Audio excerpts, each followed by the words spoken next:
Yang mati itu total sudah 401. Ya, terakhir Ustadz Tengku Zulkarnain. Kan Abu Janda ngomong langsung tuh di medsos. Si Jol udah mati. Nah, sebelum meninggal dia udah omong. Setelah si Jol, si Uwid, Ustadz Ihsan Tanjung. Setelah Uwid, lalu nanti Yahya Waloni. Setelah Yahya Waloni, Ustadz Alfian Tanjung. Kita dilema hari ini guru-guru kita dipreteli satu-satu dengan tanpa bisa dijelaskan. Tidak ingin menuduh kiri kanan, tapi kita lihat betapa cerdasnya Anies Baswedan. Anies Baswedan ketika ada gejala COVID positif, dia tidak mau ke rumah sakit.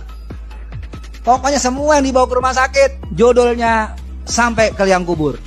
Tapi kalau yang di rumah, dominan pulang. Itu fakta loh, saya pikir ini perlu ada diskusi mendalam. Kita tidak sedang menyerang pribadi, tapi ini fakta secara physically. Ustadz Najamuddin Ramli, Ustadz Sudarno Hadi, Ustadz Soimin, semua guru-guru kita yang dibawa ke rumah sakit selesai. Jadi vonis buat saya menurut Habib Rizik atas permintaan raja di raja yang tampang deso tapi sadis adalah 8 tahun. Ya, jadi beliau itu meminta agar saya divonis 8 tahun. Ya, jadi hati-hati dengan penampilan. Ya, penampilannya bengis, kadang-kadang hatinya lembut. Tampangnya deso tapi sadis. Ya. Dua-dua kasus saya, yang pertama eksepsi diterima alias harus bebas, yang kedua vonis bebas. Dua-duanya tidak bisa diteruskan, tapi vonisnya akhirnya 4 tahun.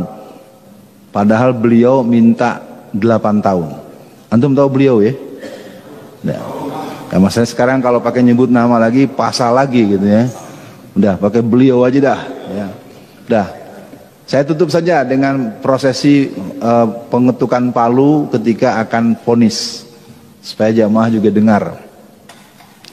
Setelah saudara Alfian alias Alfian Tanjung melalui rangkaian persidangan, bla bla bla bla bla, dinyatakan bahwa saudara Alfian tidak berkesesuaian dengan pasal yang disangkakan. Ayat 2, barang siapa orang yang menyampaikan sesuatu demi kebaikan bangsa dan negara bukanlah sesuatu yang bersifat kriminal, maka dengan ini saudara Alfian dinyatakan bebas. Tapi tetap dan yang ribut saya dikasasi itu bapak polisi. Ya, lucu ya. Kalau orang kan kalau udah di sidang urusannya kan antara kejaksaan dengan kehakiman ya. Konferensi pers. Ya, dan terutama jenderal-jenderal Kristen. Ya, saya akan katakan ini sekarang memang ada 50 jenderal Kristen di kepolisian. Bukan 20, 50. Nah, saya ngalami langsung. Karena sejak saya disidang tanggal 16 bulan Agustus tahun 2017, sidang pertama aja itu ketika saya dibawa dalam keadaan diborgol, karena pengadilan itu penuh ramai, itu ribut. Kenapa Ustadz Alfian diborgol? Akhirnya sejak itu kata hakim, sejak hari ini persidangan Ustadz Alfian tidak boleh diborgol lagi. Nah, bolak-balik tanggal 27 Desember tahun 2017 sidang kasus di Jakarta. Kasus Jakarta itu adalah kasus yang merupakan saripati ceramahnya si Ciptaning yang mengatakan bahwa PDI Perjuangan dicoblos oleh 20 juta warga PKI. Lalu saya masukkan di Twitter, isinya 85% pemilih PDI Perjuangan adalah PKI. Ini ceritanya seperti orang curi motor Pak Budiman. Ada orang nyuri itu. Maling tuh, maling. Jadi yang ditangkap bukan yang maling, yang ngasih tahu. Kan lucu kan? Makanya ketika Bang Yusril jadi saksi, itu habis sama Bang Yusril tuh. Hakim segala macam, jaksa nggak bisa ngomong. Tapi ya begitu. Oke ya, jadi kesimpulannya saya masih seperti yang dulu, cuman mungkin kemarin udah kena lagi pasal di Sumatera Barat. Terus-terusan nih, saya dilaporin terus. Oke, cukup sampai di sini. Karena tadi ada amanat dari Pak Ustadz Budiman untuk menyampaikan hal-hal yang khusus. Ya, saya berharap saya tidak slip of tongue, saya nggak salah ngomong. 1,5 bulan yang lalu, Xi Jinping sudah mengancam Jokowi. Kalian harus sikapi Islam dengan keras. Nah, saya kok nggak paham ini, kok presiden negara lain ngancem presiden kita.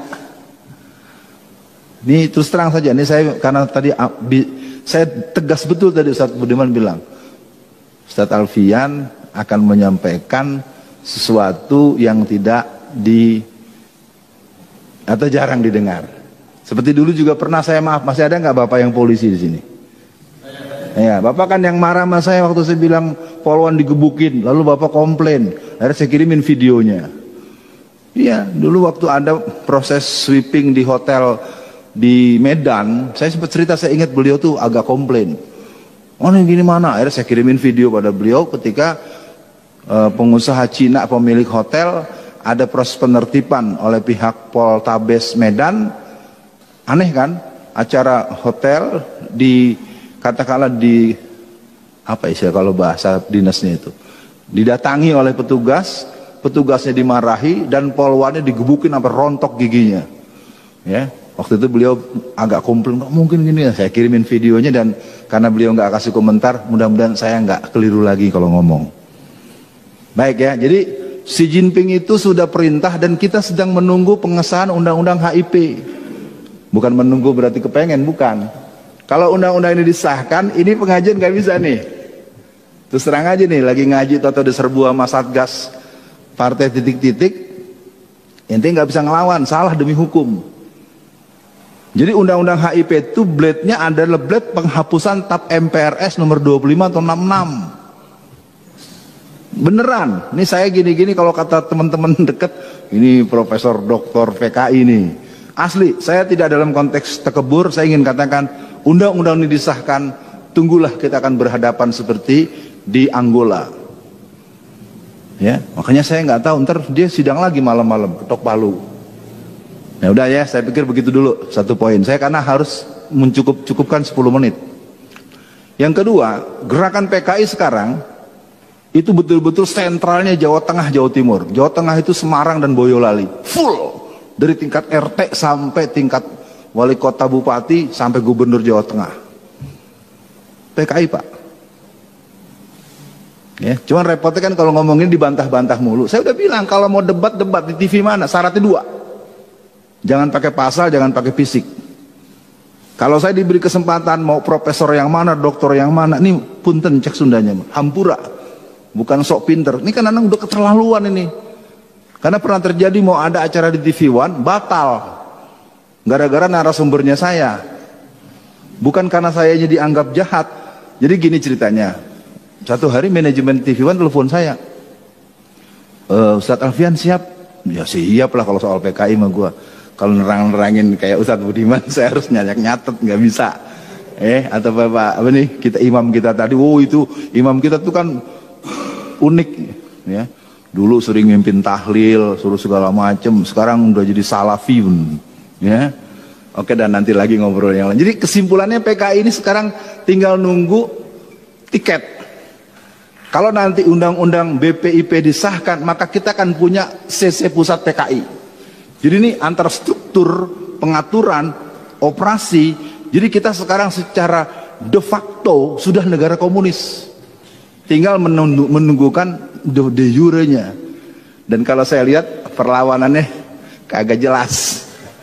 Karena dibalik-balik terus dari yang mentah-mentahin. Maaf ya kawan-kawan dari tetangga sebelah yang sama-sama sholat. Oh hari gini jangan ngomong PKI.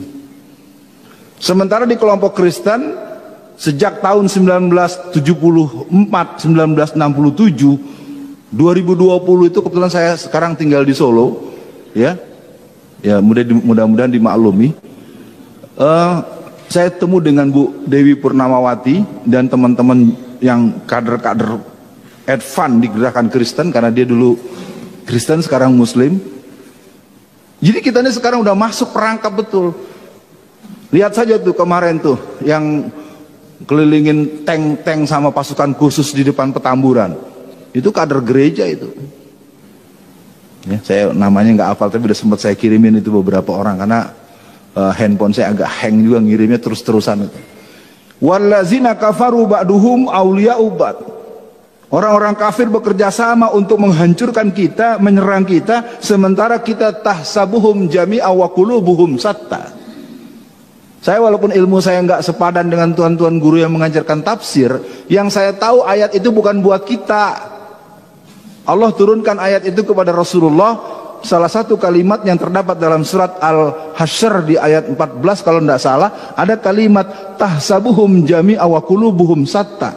Kau lihat mereka seolah-olah bersatu, padahal mereka terpecah belah. Itu ternyata adanya pada kita.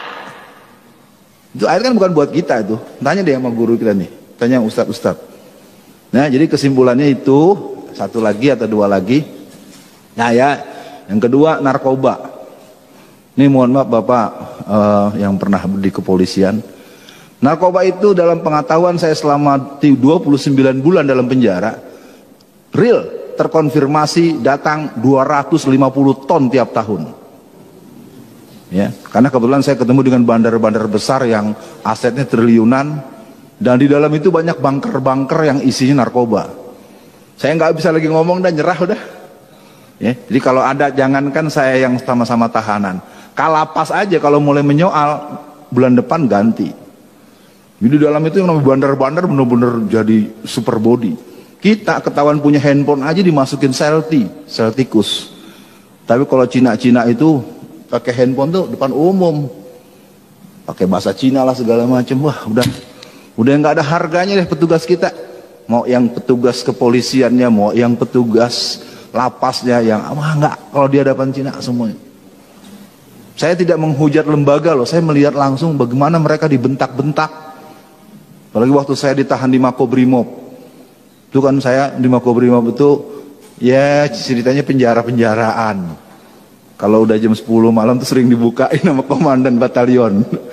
Saya kan imam musola, saya begini-gini imam musola Pak. Imam musola jamaah 200 orang. Jadi kalau lagi nggak ada pengawasan dari Mabes Polri, gembok saya dilepas. Pas saya masuk, sopo iki sopo, ditahan di sini, Ustadz Alfian Tanjung, yang memenjaranya gendeng. Bayangin, karutannya saja bilang yang masukin saya ke situ orang gila atau gitu, coba. Ya, tapi jangan cari namanya, saya nggak mau, kesian tuh bapak itu.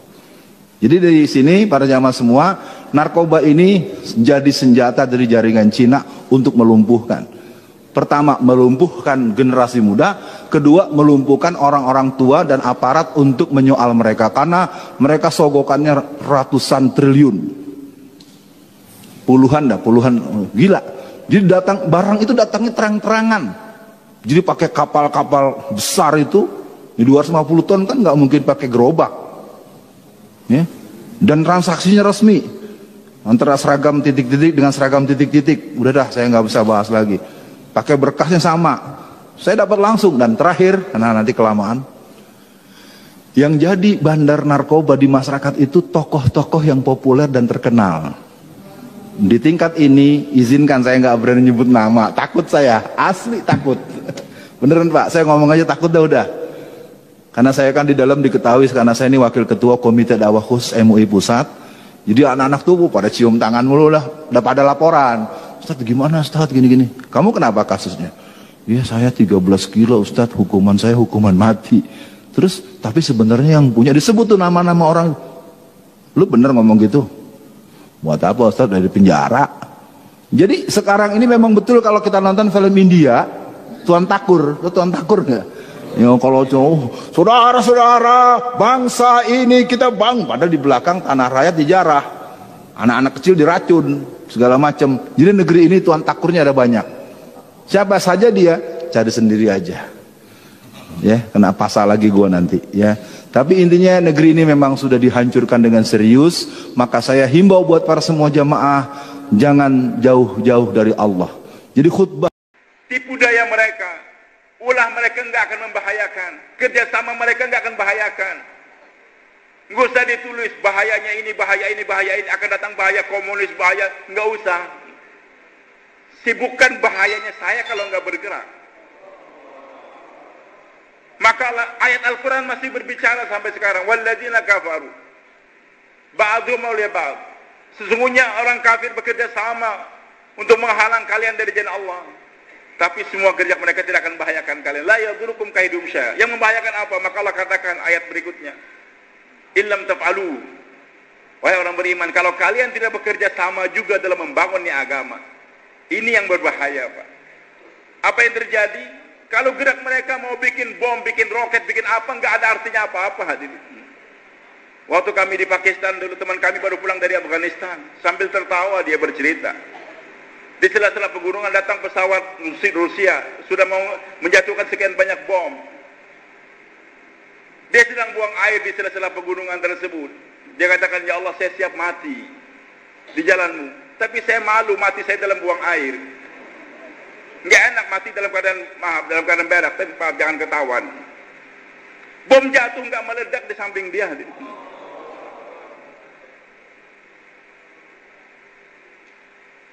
Dia sedang berak, doanya Allah dengarkan. Tapi kalau nggak bergerak, sujud sekian lama di masjid, doa nggak didengarkan oleh Allah. Hadirin subhanahu wa ta'ala, makarnya bagaimana orang kafir nggak membahayakan kalian. Yang membahayakan kalian apa? Illam taf'alu, kalau kalian tidak bekerja sama dalam membuatnya agama, ini akan berbahaya. Dua akibatnya tadi. Dan ini yang terjadi sekarang. Takun fitnatun fil ardi wa fasadun kabir. Kalau kalian wahai orang beriman tidak bekerja sama juga, maka nanti akan datang fitnatun fil ard, takun fitnatun, akan terjadi fitnah, musibah yang beruntun. Berbagai macam musibah datang, kebakaran, kebanjiran, kabut dan sebagainya. Kadang-kadang hujan lebat, tsunami, gempa. Umat Islam dihinakan, sekian dengan mudahnya dibunuh, dicincang dan sebagainya. Wanita-wanitanya dihinakan. Itu terjadi kenapa? Karena kalian nggak bekerja sama, bukan mereka. Dan yang lebih hebat lagi, fasadun kabir, kerusakan yang besar, berpindahnya ini umat ke agama lain. Lantas kerjasama apa yang Allah inginkan daripada saya, daripada kita ini, supaya jangan bisa mengantisipasi itu semua musibah di dunia ini. Menghilangkan itu kabut, menghilangkan hujan yang membuat banjir, menenangkan itu tsunami, gempa yang mentertawakan jatuhnya bom di samping kita. Nggak bisa berbuat apa-apa, hadirin. Apa? Maka Allah katakan, walladzina amanu, mereka-mereka yang beriman, nggak puas dengan iman, wahajaru, bergerak. Imannya dibawa berhijrah. Bergerak. Jangan sholat sendiri di rumah. Bawa ke masjid, itu hijrah. 27 derajat. Bawa lagi ke kampung yang lain. Subhanallah diucapkan di rumah jadi 70, jadi 10 kali lipat. Dibawa bergerak. Pergi haji atau umrah 100.000. Dibawa bergerak mengunjungi saudara-saudara muslim. Jadi berapa? 7.000. Bawa nyebrang laut, jangan takut mabok. Seberangnya itu lautan, maka menjadi 7 juta jadinya. Orang Jawa keluar di Jawa saja menjadi hanya 7.000. Kalau Jawa ke Kalimantan, Kalimantan ke Sulawesi, sampai pergi ke Irian sana, seberangnya itu laut, maka menjadi 7 juta kali. Nilai ibadahnya ini umat dengan dia gunakan berhijrah, digandakan sekian ribu kali oleh Allah Subhanahu wa taala. Tapi berhijrahnya bukan hanya menyelamatkan iman. Ashabul Kahfi, Allah puji mereka, umat dahulu. Mereka tidak berdakwah, hanya mempertahankan iman saja. Allah puji. Tapi hijrahnya di umat bukan sekedar untuk menggandakan pahala, bukan sekedar untuk mempertahankan iman. Wajahadu fisabilillah, untuk menyebarkan ni agama, membawa ni agama, membawa Al-Quran dalam kehidupan dia. Sering menjadi kaum muhajirin dengan iman, di bawah itu iman bergerak, berhijrah, tapi untuk berjuang agama Allah. Kemudian dalam sisi yang kedua, walladzina awaw wa nasaru, dan orang yang mereka kunjungi, yaitu kaum Ansar, awaw, siap menampung tamu yang datang. Berapa saja tamu silakan datang ke kampung saya. 1 marhaban, 10 orang marhaban, 100, 1 mau datang 1000 silakan selamat datang.